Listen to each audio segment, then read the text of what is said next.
Hi friends, ನಮಸ್ಕಾರ. Welcome to my YouTube channel. ಇವತ್ತಿನ ವಿಡಿಯೋದಲ್ಲಿ ಕ್ಯಾರೆಟ್ ಪಲ್ಯ ಹೇಗೆ ಮಾಡೋದು ಅಂತ ತೋರಿಸ್ತಾ ಇದ್ದೀನಿ. ತುಂಬ ಸಿಂಪಲ್ ಆಗಿ ಮಾಡುವಂಥ ರೆಸಿಪಿ. ಕೆಲವೊಂದು ರೆಸಿಪಿ ಆರೋಗ್ಯಕ್ಕೆ ಒಳ್ಳೆಯದಾಗಿದ್ದರೆ ತಿನ್ನೋದಕ್ಕೆ ಅಷ್ಟು ಚೆನ್ನಾಗಿರೋದಿಲ್ಲ. ಆದರೆ ಈ ಕ್ಯಾರೆಟ್ ಪಲ್ಯ ಆರೋಗ್ಯಕ್ಕೂ ಕೂಡ ತುಂಬ ಒಳ್ಳೆಯದು, ಹಾಗೆ ತಿನ್ನೋದಕ್ಕೂ ಕೂಡ ತುಂಬ ಟೇಸ್ಟಿಯಾಗಿ ಚೆನ್ನಾಗಿರುತ್ತೆ.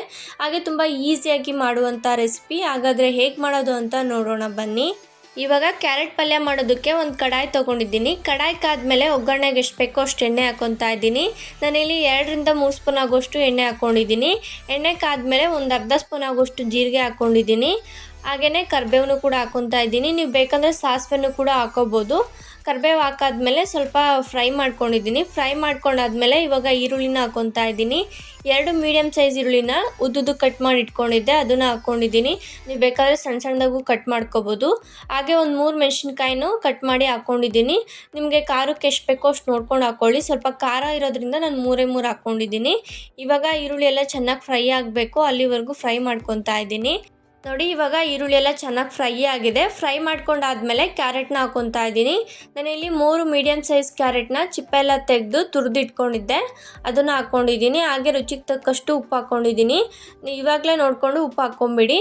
ಹಾಕ್ಕೊಂಡು ಚೆನ್ನಾಗಿ ಫ್ರೈ ಮಾಡ್ಕೊತಾ ಇದ್ದೀನಿ. ಸ್ವಲ್ಪ ಹಂಗೆ ಎಣ್ಣೆಲೆ ಫ್ರೈ ಮಾಡ್ಕೊಳ್ಳಿ. ನೀವು ಈ ಕ್ಯಾರೆಟ್ ಪಲ್ಯನ ಚಪಾತಿ ಜೊತೆ ತಿನ್ಬೋದು, ಇಲ್ಲ ರೈಸಿಗೆ ಸೈಡ್ ಡಿಶ್ ಆಗೂ ಕೂಡ ತಿನ್ಬೋದು. ತುಂಬ ರುಚಿಯಾಗಿರುತ್ತೆ. ಇವಾಗ ಫ್ರೈ ಮಾಡ್ಕೊಂಡಾದ್ಮೇಲೆ ಪ್ಲೇಟ್ನ ಕ್ಲೋಸ್ ಮಾಡಿಕೊಂಡು ಒಂದು 5-8 ನಿಮಿಷ ಆಗೋಷ್ಟು ಮೀಡಿಯಮ್ ಫ್ಲೇಮಲ್ಲಿ ಫ್ರೈ ಮಾಡ್ಕೊತಾ ಇದ್ದೀನಿ. ಮಧ್ಯದಲ್ಲಿ ಓಪನ್ ಮಾಡಿಕೊಂಡು ಸೌಟಲ್ಲಿ ಮಿಕ್ಸ್ ಮಾಡ್ಕೊತಾ ಇದ್ದೀನಿ, ಇಲ್ಲಾಂದರೆ ತಳ ಹತ್ಬಿಡುತ್ತೆ. ಇವಾಗ ಒಂದು ಸಲ ಮಿಕ್ಸ್ ಮಾಡಿಕೊಂಡು ಮತ್ತೆ ಪ್ಲೇಟ್ನ ಕ್ಲೋಸ್ ಮಾಡಿಕೊಂಡು ಬೇಯಿಸ್ಕೊತಾ ಇದ್ದೀನಿ. ಇದೇ ಥರ ಒಂದು 5-8 ನಿಮಿಷ ಆಗೋಷ್ಟು ಫ್ರೈ ಮಾಡ್ಕೋಬೇಕಾಗುತ್ತೆ. ಆವಾಗಲೇ ಕ್ಯಾರೆಟು ಬೇಯೋದು. ನೋಡಿ, ಇವಾಗ 8 ನಿಮಿಷ ಆಗಿದೆ.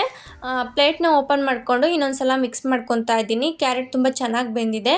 ಇವಾಗ ಕಾಯಿ ತುರಿನ ಹಾಕ್ಕೊತಾ ಇದ್ದೀನಿ. ನಾನಿಲ್ಲಿ ಒಂದು 2-3 ಸ್ಪೂನ್ ಆಗೋಷ್ಟು ಕಾಯಿ ತುರಿನ ತುರಿದಿಟ್ಕೊಂಡಿದ್ದೆ, ಅದನ್ನು ಹಾಕ್ಕೊಂಡಿದ್ದೀನಿ. ನಿಮಗೆ ಬೇಕು ಅಂದರೆ ಹಾಕ್ಕೊಳ್ಳಿ, ಇಲ್ಲಾಂದರೆ ಸ್ಕಿಪ್ ಮಾಡ್ಕೋಬೋದು. ಹಾಕೋದ್ರಿಂದ ಟೇಸ್ಟು ಚೆನ್ನಾಗಿರುತ್ತೆ.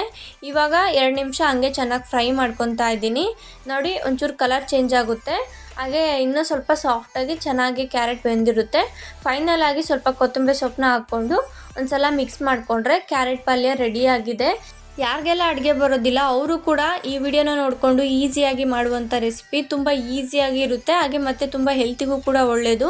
ಟೇಸ್ಟು ಕೂಡ ತುಂಬ ಚೆನ್ನಾಗಿರುತ್ತೆ. ನೀವು ಚಪಾತಿ ಜೊತೆ ಆದರೂ ಸರ್ವ್ ಮಾಡ್ಕೋಬೋದು, ಇಲ್ಲ ಅನ್ನ ಸಾಂಬಾರು ತಿನ್ಬೇಕಾದ್ರೆ ಸೈಡ್ ಡಿಶ್ಶಾಗೂ ನೀವು ತಿನ್ಬೋದು, ಇಲ್ಲ ಹಾಗೇನೂ ಕೂಡ ತಿನ್ಬೋದು. ತುಂಬ ರುಚಿಯಾಗಿರುತ್ತೆ. ನೀವು ಒಂದು ಸಲ ಟ್ರೈ ಮಾಡಿ, ನಿಮಗೂ ಕೂಡ ತುಂಬ ಇಷ್ಟ ಆಗುತ್ತೆ.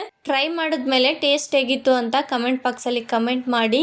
ಇದೇ ಥರ ವೀಡಿಯೋಸ್ಗೋಸ್ಕರ ನನ್ನ ಚಾನಲ್ ಸಬ್ಸ್ಕ್ರೈಬ್ ಮಾಡ್ಕೊಳ್ಳಿ, ಹಾಗೆ ಸಪೋರ್ಟ್ ಮಾಡಿ. ಈ ವಿಡಿಯೋ ನಿಮಗೆ ಇಷ್ಟ ಆಗಿದ್ದಲ್ಲಿ ಪ್ಲೀಸ್ ಲೈಕ್ ಮಾಡಿ ಮತ್ತು ಶೇರ್ ಮಾಡಿ. Thank you for watching the video.